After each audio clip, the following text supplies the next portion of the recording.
Huh? Yes. Yeah, I'm gonna forward it. Yeah, to you.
Inshallah, we'll start in 2 minutes. Inshallah, let everybody get in, settled in.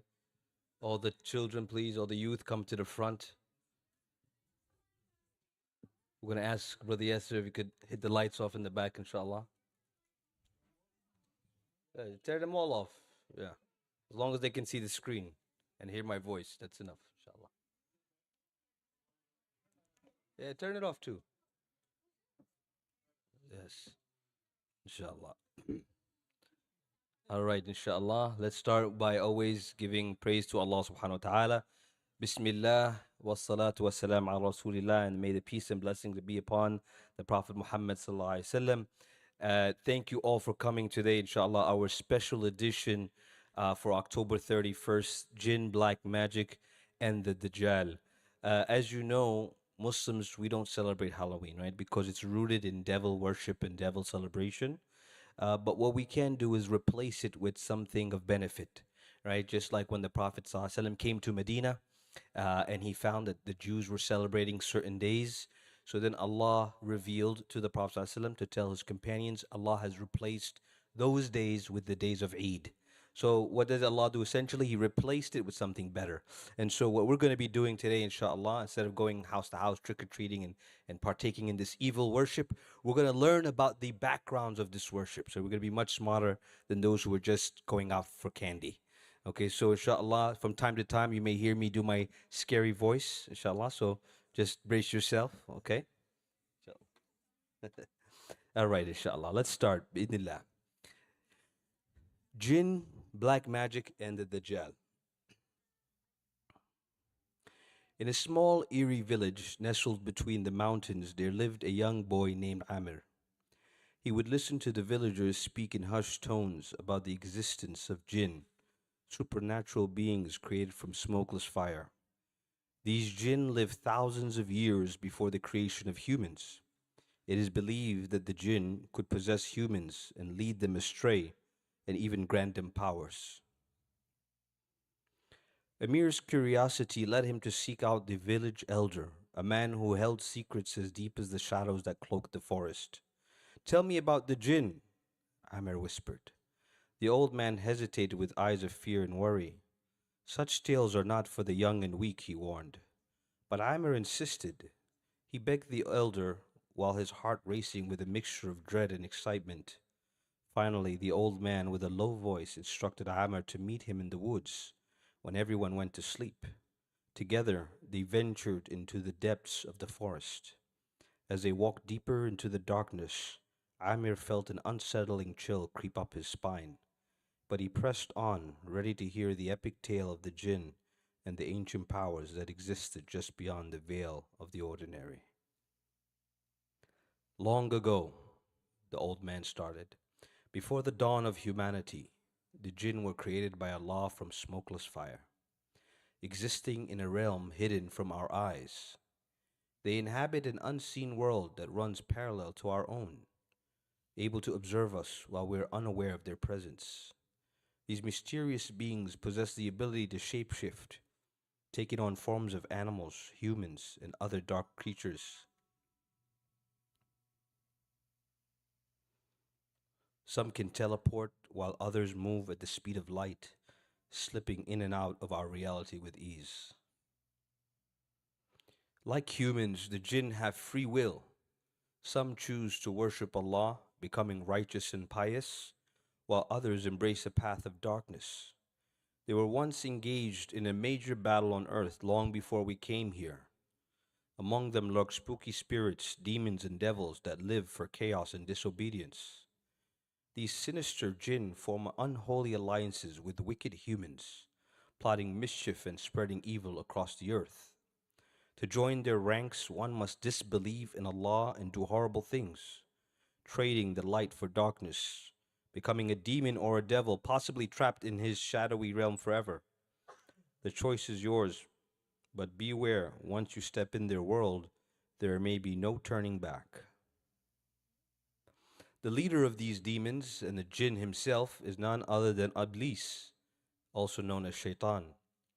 When Allah commanded the angels and Shaitan to bow to Adam, Shaitan refused, citing his superiority as being of fire over clay. From that day on, he was forever cursed, and he made it a mission of his to take down with him as many human beings as he could. We'll just pause for a second here and ask a quick question. Did you know that there's a surah in the Quran that talk about the Jinn? Can anybody guess what surah?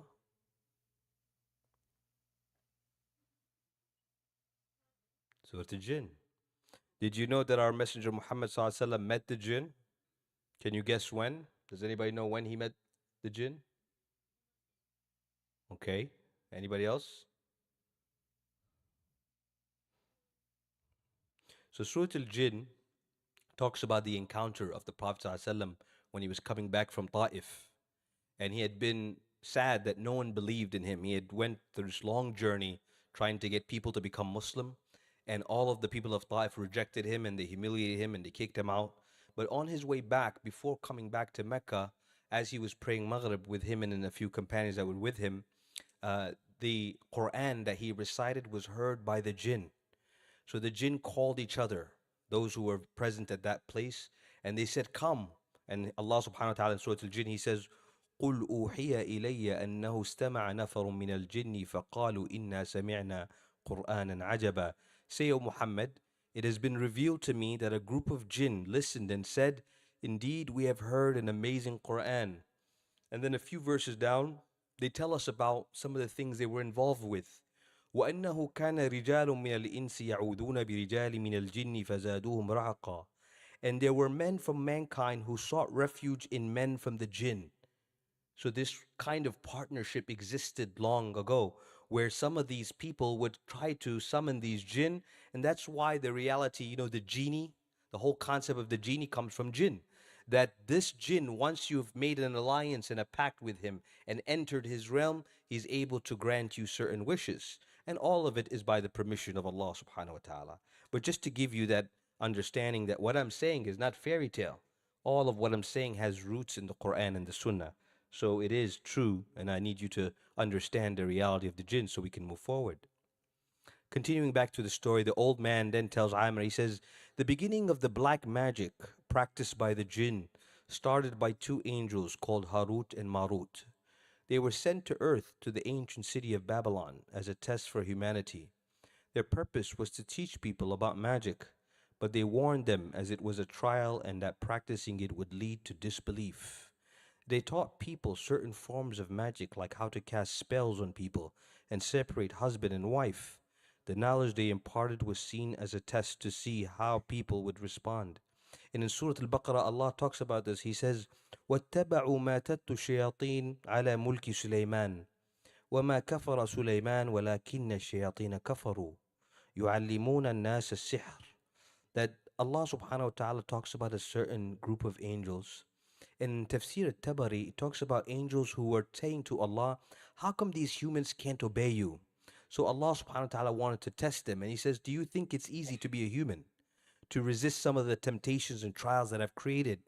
So He told them to go down into the earth and to feel how it felt to be a human, to be weak to the temptations and to the constant fitan that come their way. And they disobeyed Allah when they became human.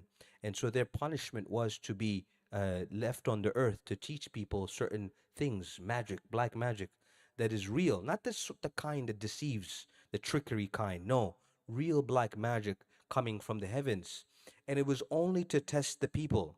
And Allah subhanahu wa ta'ala, He says, وَمَا يُعَلِّمَانِ مِنْ أَحَدٍ حَتَّى يَقُولَ إِنَّمَا نَحْنُ فِتْنَةٌ. They would not teach anyone this magic unless they gave them the disclaimer that this is a fitna. And if you engage in this, you will go to the fire. Are you prepared to earn the fire? And if that person agreed, then they would be one within the black magic. And Allah subhanahu wa ta'ala further states, He says, and they will not be able to harm people except by the permission of Allah. وَمَا هُمْ ضَارِّينَ بِهِ مِنْ أَحَدٍ إِلَّا بِإِذْنِ اللَّهِ. Once a woman who had lost her husband, she was led to traveling to an ancient place where she would find these mysterious creatures. She wanted to find out about the knowledge they possessed and the powers associated with the magic. When she arrived, she saw these creatures hanging upside down in a dark valley, and she told them why she had come. She wanted to find her husband who had been gone on an expedition, and she was desperate to do whatever it took to find her husband. The two warned her about the dangers and consequences of practicing magic and how it could lead to a path of destruction. They asked her to do a set of terrible things if she truly wanted their help. After she had done them, she came back and they asked her what she saw. Several times she came back and forth. This is from a hadith, by the way. Several times she came back and forth, not really doing those terrible things that had been asked of her. But they only knew when they asked her, what did you see once you did these things? And for the first two times, they realized she didn't really do them. And they said to her, no, go back and do them. And then she finally mustered up the strength to go do it. And when she came back, they asked her now, what did you see? And she said to them, I saw a knight on a horse, bright and shiny, leaving my body, as if he's departing from my soul. And they said, this is your iman. Now you have been worthy to earn our power and our help. And so she became a soothsayer and a fortune teller. And there are many people like this who are soothsayers and fortune tellers and psychics and people who claim to have knowledge of the future. But all they do is link up with these jinn in order to be able to spy and snoop on the decree that Allah subhanahu wa ta'ala has His angels writing. And Allah references in the Quran, He says, when they try to hear the decree of Allah, what's going to happen to you in the future, Allah shoots them down with shooting stars, and they could only get a little bit of that information, enough to give to the soothsayer to make you believe that what she is speaking is truth. Did you know that our Prophet Muhammad had a spell done on him? Can you guess how he broke out of it? Who knows? The Prophet ﷺ, one time, an old Jewish lady who had been enemies of the Prophet ﷺ, she grabbed a doll and she put pins and needles and she used a little bit of his hair that she acquired. And this caused great distress to the Prophet ﷺ. He would be in the home, he would feel uncomfortable, he would forget things. People didn't know what happened to him until Jibreel came down and he told him, there's an old lady who has done magic on him. And so what was the solution? Does anybody know? How did he break out of this spell? Who can tell me?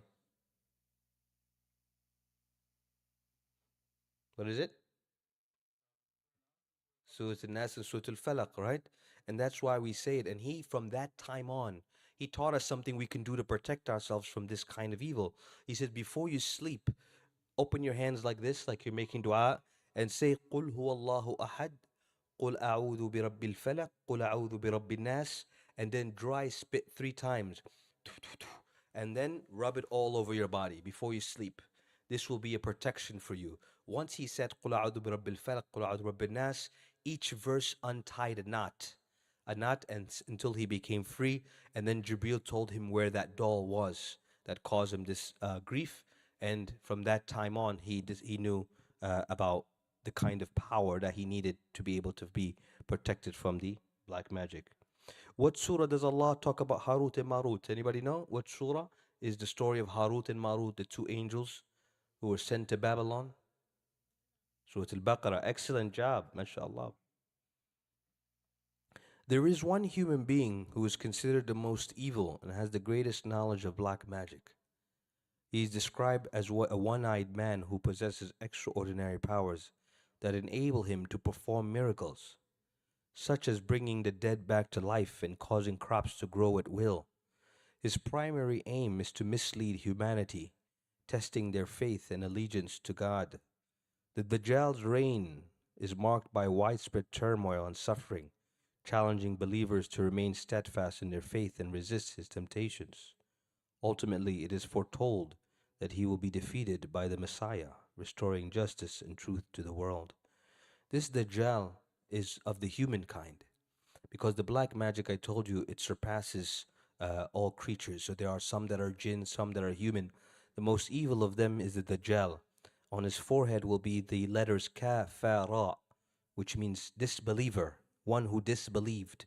And only the true believers are able to see this on his forehead, because when he comes, everybody's going to be fooled. And he doesn't look like a demon. He looks like a human being. So much so that at the time of the Prophet ﷺ, they would walk around thinking one of the companions was the Dajjal. They were afraid that the Dajjal might be amongst them, because this person looks like a regular human being. The only thing we know is, and some people think that he has only one eye. That's not correct. What the description that the Prophet gave us is that one of his eyes is floating and unable to see. So one of his eyes is deformed and not really working, and that's why Allah subhanahu wa ta'ala, or the Prophet says that your Lord is not one-eyed.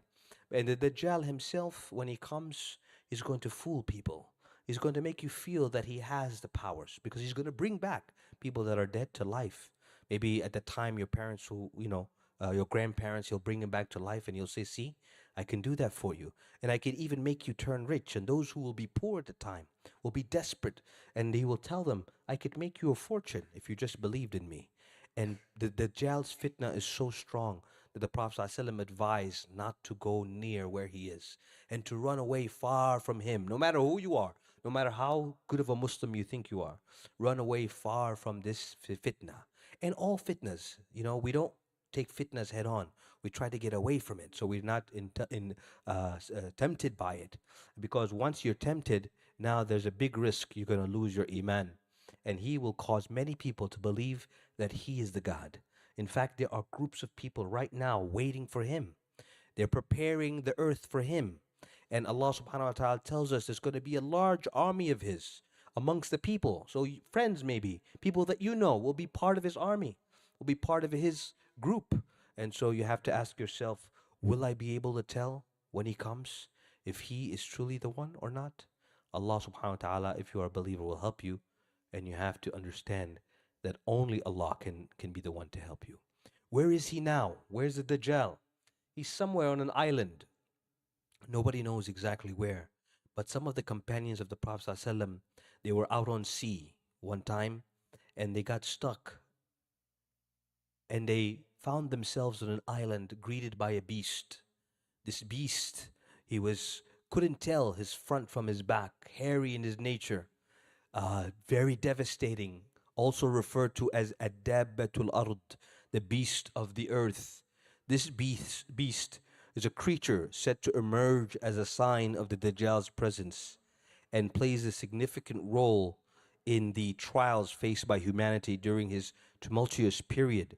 The beast is described as having the ability to speak, and will mark the faces of the believers and non-believers. further distinguishing those who follow the Dajjal from those who remain steadfast in their faith. This ominous figure serves as a guardian of the Dajjal, amplifying the sense of fear and chaos during his reign, and is part of a broader narrative of the end of times. So the companions at the time of the Prophet ﷺ said, O Messenger of Allah, we were stuck out on sea and we found ourselves all of a sudden on an island. And we were greeted by this beast that was so hairy we couldn't tell his front from his back. And he slowly led us, and he says, someone wants to speak with us. And he led us to a man who was chained, shackled. As I told you, the Dajjal is right now present somewhere, shackled in a place not known. And he was asking us questions. He says, where have you come from? We told him where we came from. And he says, has the last prophet, has he come? And they said to him, yes, he has come. He says, then my time is close. Once they found out the Prophet ﷺ was here on this earth, that the Dajjal then said, it is only a mere matter of time before I come. And when the Dajjal is released, no one knows the extent of his domain. But we know he will rule all of the land, and he won't be able to enter 2 cities. Does anybody know which 2 cities he won't be able to enter? Go ahead. Mecca and Medina, they'll be guarded by angels that will not allow him in. And who knows where he will eventually die? And who will kill him? We said it here. Prophet Yusuf? Prophet Isa will kill him, yes. The only person that can kill him is Prophet Isa. So even the Mahdi and everyone else, as good Muslims as they are, they will not be able to kill him. And so they will essentially be afraid of him. But Isa alayhi salam, he will say, no, this is my destiny. He'll grab a spear as they're fighting in the middle of the war between good and evil. And Isa alayhi salam will take his spear and he will kill Dajjal. And that will be the end of Dajjal. So this is just a brief story about the black magic, the Jinn and Dajjal. Before the old man continued to say more, Amir shouted, please stop. He put on his thobe and kufi, grabbed his Quran, and headed right for the masjid. Quick question. Do you know how you can protect yourself from the Dajjal? What is it? Who knows how to protect yourself from the Dajjal? Yes. First 10 ayahs of Surah Al-Kahf, if you always recite it, especially every Friday, or some say the last 10 verses of Surah Al-Kahf. The back. You. Yes, always read Quran. You know, what are some of the ways you can protect your house from these jinn? These jinn exist, they realm, and they see us when we can't see them. How can you protect yourself from them? Does anybody know?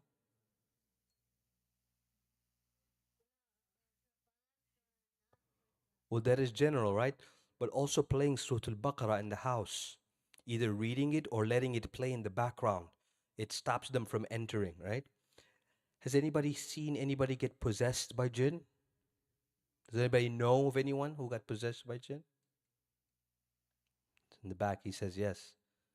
You could, if you know, I don't want you to do this, but if you're with your parents and they allow you to, you can go YouTube people who've been possessed by jinn, and you'll see they take over the body and they start talking in a very dark voice, and you know they become one within the body, and then you see and you hear that person in the background telling them what to do. You know, we're not gonna pray, we're not gonna do this, and if they hear azan, they run because they can't stand it. So these are the sort of things that people go through when they're possessed, and it's a real thing. And people are engaged right now in the world with black magic. We don't know about it because it's not up in our faces. But there are people, in order to rise up, whether it's through money or power, they do some horrible, terrible things, and they basically use these powers from the jinn to be able to get over on people. And the only person in the Quran that Allah tells us about who controlled the jinn and who was able to get them to do things that he wanted was who? Prophet Sulaiman alayhi salam, right? And so they said to themselves, if Sulaiman did it, then we can do it too. But Allah subhanahu wa ta'ala says, وَمَا كَفَرَ سُلَيْمَانُ وَلَكِنَّ الشَّيَاطِينَ كَفَرُوا. Sulaiman did not disbelieve. Allah subhanahu wa ta'ala subjugated the jinn for him, but he didn't use black magic to do it. This was from Allah subhanahu wa ta'ala. So give me some of the things the jinn was able to do for Sulaiman. What are some of the things the jinn were able to do for Sulaiman?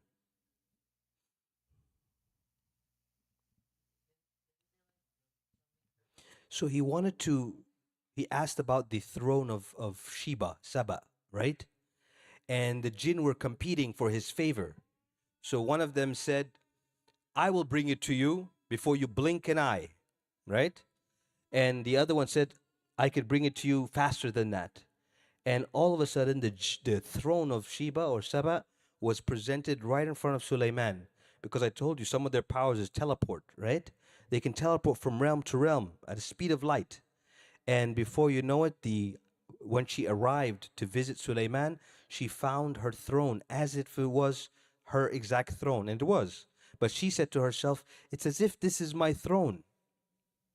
And when she looked deeper, she saw the power of Sulaiman from Allah subhanahu wa ta'ala, but the good way, not the black magic way. What are some of the examples of black magic used in this world today? Does anybody know? Well, that's top secret. We can't tell you that. There are people today using black magic, but what does Allah say? They will never be able to harm anyone except by the permission of Allah, right? So only those who are engaging in this and they trade their iman for belief, right? For disbelief. So if you're willing and anybody's willing to do that, then they have went to a path where there's no return, right? And so we tell people stay away from all sorts of magic, even going to sorcerers or even going to wizards or listening to their stories, right? And soothsayers and people who even now we have psychics readings, right? If anybody were to listen to a psychic reading, their prayers would not be answered for 40 days, right? And that is committing a sort of shirk, right? And it's entering the realm of kufr, right? Because now you're starting to believe in a power other than Allah subhanahu wa ta'ala's power. And so for that reason, we do not want anything to do with Halloween or anything to do with the devil or anything to do with black magic, right? Allah subhanahu wa ta'ala is enough for us, and we will never trade our iman, we will never sell our soul for riches. Any questions? Alhamdulillah. Jazakumullah khairan. Barakallah fikum, inshallah. If you have any questions, please let us know. Thank you all for coming out today and listening to the story of Amr and the old man. Inshallah, if you guys want a copy of the story, inshallah, I can send it to you. And we may have part 2 to this, okay? Jazakallah khairan. Assalamu alaikum wa rahmatullahi wa barakatuh.